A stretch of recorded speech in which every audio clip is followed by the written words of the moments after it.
Shem श्लोक महला पहला। मेहर मसीत सिदक मुतला हक हलाल कुरान। इस पद के अंदर गुरु जी ने वास्तविक रूप से मुसलमान कहलाने के लिए आपके अंदर कौन सी विशेष बातें होनी चाहिए, उन्होंने केवल बाहरी ये शरीयत वाली बातों के ऊपर जोर नहीं दिया है।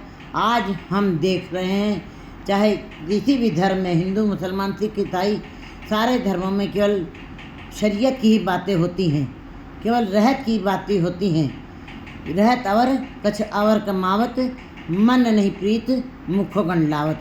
कहते हैं वो शरीयत का पालन करते हैं, सुन्नत करना है, नमाज पढ़नी है, कलमा पढ़ना है, मक्का जाना, मदीना जाना, हेमकुंड साहिब जाना है, हरिद्वार जाना है, ये सारा जप करना, उपवास करना है। गुरु जी बता रहे हैं ये सब शरीयत है, ये सब बाहर के दिखावे हैं, बाहर के यही इन्हीं प्रतीकों के सहारे गुरु जी ने जो प्रतीक जो शरीयत के चिन्ह दिखाए हैं बाहर, उन्हीं चिन्हों को गुरु जी ने उन प्रतीकों को ईश्वर के नाम के साथ जोड़ करके बात करते हुए मुल्ला को समझाने की कोशिश की है।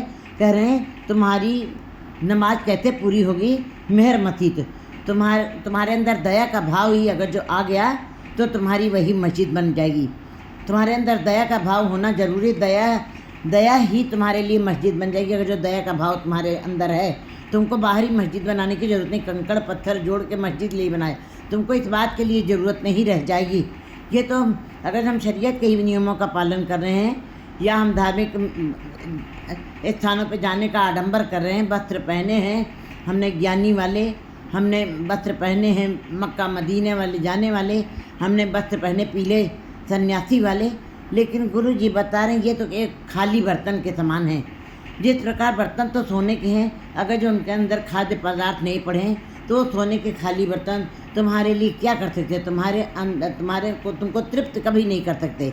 शरीयत के केवल नियमों का पालन करना, रहत का पालन करना, 5 ककारों को धारण करना, ये सब धर्मों की तरफ गुरु जी इशारा कर रहे हैं कि बाहर की प्रतीकों को लेते हुए उनको आध्यात्मिक प्रतीकों से जोड़ दिया है गुरु जी ने, और बड़े ही सुंदर ढंग से सब धर्म के जीवों, चाहे वो हरिद्वार गए हैं, चाहे वो मक्के गए हैं, चाहे वो मुसलमान हो, चाहे वो जोगी हों, चाहे वो सिद्ध हों, चाहे वो जहाँ भी गए हैं, गुरु जी वहाँ पे जा कर के सबको उस ईश्वर के साथ ही जोड़ने की कोशिश की है, भटकने के लिए नहीं, संदेह के लिए नहीं। गुरु जी बता रहे हैं ये है मुल्ला, अगर जो तुम मुसलमान कहलाते हो तो तुम्हारे अंदर मेहर मती, तुम्हारे अंदर दया का भाव तुम्हारी मस्जिद बन जाए, सिद्दक रोजा, और तुम्हारे अंदर परमात्मा के नाम का विश्वास हो, भरोसा हो।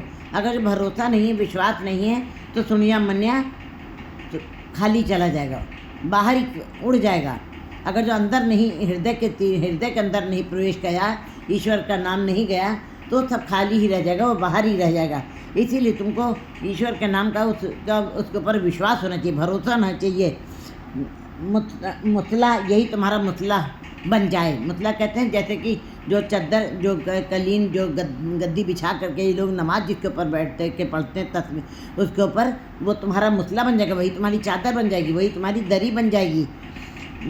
मुतला हक हलाल कुरान, और तुम्हारा सच बोलना ही, सच की कमाई से 10 खूनों की कमाई तुम्हारे लिए कुरान बन जाए। अगर तुम कुरान शरीफ पढ़ रहे हो और दूसरों को हलाल करके, दूसरों को दुख दे करके, दूसरों को तकलीफ़ दे करके, दूसरों पाप करके कमाई घर में ला रहे हो, तो उस कमाई का फल भी तुम्हारे परिवार के ऊपर भी पड़ेगा। इसलिए तुम्हारी कमाई भी 10 नाखूनों की कमाई होनी चाहिए, हक की कमाई होनी चाहिए, वही तुम्हारे लिए कुरान बन जाएगी। कुरान तुम्हारा सच बन जाए, सच की कमाई तुम्हारा कुरान बन जाए। शर्म, सुन्नत, सीन, रोजा, और तुम्हारे अंदर संयम, तुम अपनी इंद्रियों को काबू कर सको। ये आँख, कान, नाक, ये जो है ये संसार को न देखें, ये निरंकार को देखिए, आँखें संसार को न देखें, ये कान संसार की चर्चा न सुने, ये रसना संसार की केवल बातें न करती रह जाए, ये शरीर केवल संसार में धंधों में ही लगा न रह जाए। इसलिए गुरु जी बता रहे हैं कि तुम्हारी इंद्रियां संयमित हो जाएं। यही इंद्रियां जो संसार को, बाजार को देख रही हैं, परिवार को देख रही हैं, ये निरंकार को देखने लगे, मूंद लिए दरवाजे बाजीले अन्न जाते, तब तुम्हारे अंदर उस खुदा का नाम का प्रवेश करेगा। शर्म सुन्नत तुम्हारे लिए तुम्हारी इंद्रियां ही सुन्नत बन जाएं, जरूरी ये बाहर के प्रतीकों को उन्होंने ईश्वर के नाम के साथ जोड़ करके भाई बड़े ही सुंदर ढंग से जीवों को समझा रहे हैं। शील रोजा कहते हैं, गुरु जी बता रहे हैं कि तुम्हारे अंदर शीलता होनी चाहिए, तुम्हारे अंदर शर्म होनी चाहिए, तुम्हारे अंदर दया का भाव होना चाहिए। रोजा हो मुसलमान, तब तुम मुसलमान कहलाने के अधिकारी हो। मुसलमान मोम दिल होवे, अंतर की मंजिल ते तो होवे। जो अपने अंदर से विकारों को ख़त्म कर देता है वही मुसलमान कहलाने का अधिकारी है। मुसलमान नहीं, मोम दिल, मोम जैसे अपने को टिघला देती है और घर में रोशनी दे देती है, अपना समर्पण करती है और पूरे घर में प्रकाश करती है। इसी प्रकार हे मुल्ला, तुम्हारा मन भी बिल्कुल मोम की तरह मुलायम होना चाहिए, विनम्र होना चाहिए, कोमल होना चाहिए। करनी काबा, और तुम्हारे अच्छे कर्म ही तुम्हारे हरि को नाम जप निर्मल कर्म, तुम्हारे कर्म ही हरि का नाम जपना ही, खुदा का नाम जपना ही तुम्हारे लिए अच्छे कर्म बन जाएं, काबा बन जाएगा तुम्हारे लिए। तुम्हारे अच्छे कर्म ही हरि को नाम जप निर्मल कर्म, हरि का नाम जपना, खुदा का नाम जपना ही सबसे निर्मल कर्म है, सबसे शुद्ध कर्म है। तुम्हारे लिए वही काबा बन जाए तो खुदा का नाम ही सब तुम्हारे लिए श्रेष्ठ बन जाए, सिरमौर बन जाए। सच पीर कलमा, और सच बोलना ही तुम्हारे लिए खुदा की बंदगी बन जाए।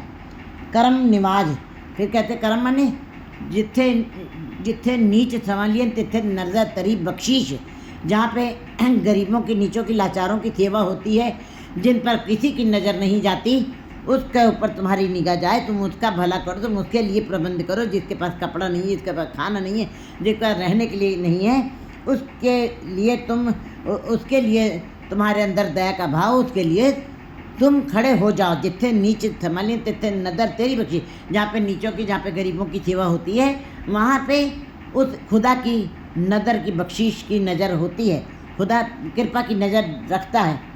तस्वीर सात्विक होती है, और बाहर की माला फेरने से कुछ नहीं होना।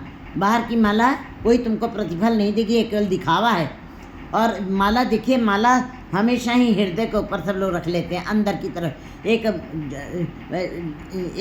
थैली बना करके उसके अंदर माला बना करके और बाहर लटका करके जपते हैं। ये एक दिखावा है। चाहे जितनी बार तुम माला जप तो, चाहे जितनी बार तुम दिखावा कर लो, उस माला को जपने से तुम्हें कोई प्रतिफल नहीं मिला, तिल मात्र भी फल नहीं मिलेगा। हर हर अक्षर ए दुई माला, जपत जपत भय दीन दयाला। तुम्हारी रचना ही माला बन जाए, तुमको माला तस्वीर दिखाने की जरूरत ना पड़े। फिर गुरु जी बता रहे तस्वीर किसको, कौन सी माला जपी हुई परमात्मा को अच्छी लगेगी। तस्वीर साथ स्वार्थी, उसी की माला जपी हुई परमात्मा को अच्छी लगती है। नानक रखे लाज, कहते हैं जो ऐसे गुणों से युक्त है, जो ऐसे गुणों से युक्त है। जैसे कि रविदास जी भी कहते हैं, रविदास जी कहते हैं अपने शब्द में, देही मस्जिद मन मौलाना। मैंने अपनी देही को ही मस्जिद बना लिया, मन को मुल्ला बना लिया है। बिल्कुल रविदास जी ने उसी की बात की है कि मुझको अब मस्जिद जाने की ज़रूरत नहीं रहती है। मैंने अपनी देही को मस्जिद बना लिया और मन मौलाना, मन को मुल्ला बना लिया है। कहते हैं उसी के अंदर मेरी नमाज 24 घंटे चलती रहती है, मुझको मस्जिद में जाने की ज़रूरत भी नहीं रहती। मेरा मन ही मस्जिद बन गया, मेरा शरीर ही मस्जिद बन गया। इस प्रकार जिसका शरीर मस्जिद बन जाता है। फिर पीपा जी भी कहते कायो देवल कायो देवा कायो देवल कायो जंगम जाति, काहे तो दीप नहीं बेदा। कहते हैं कहते गुरु कभी पीपा जी कहते हैं मेरे लिए मेरी काया ही देव बन गई है, देवल बन गई है, और मेरी काया ही ईश्वर का रूप बन गई है। मेरी काया के अंदर ही धूप दीप सब जल रहा है, क्योंकि ईश्वर के नाम की धूप दीप जिसके अंदर जल जाती। बाहर की धूप दीप तो एक थोड़ी देर के लिए खुशबू देती है, लेकिन जिसके अंदर परमात्मा के नाम का वास हो गया है, उसके अंदर सदा के लिए वो धूप और दीप की खुशबू, परमात्मा के नाम की खुशबू सदा ही फैली रहेगी। इस प्रकार गुरु जी बता रहे हैं जब ऐसे गुणों से तुम युक्त हो जाओगे तो तुम्हारी लाज वो परमेश्वर अपने दरबार में जरूर रखेगा।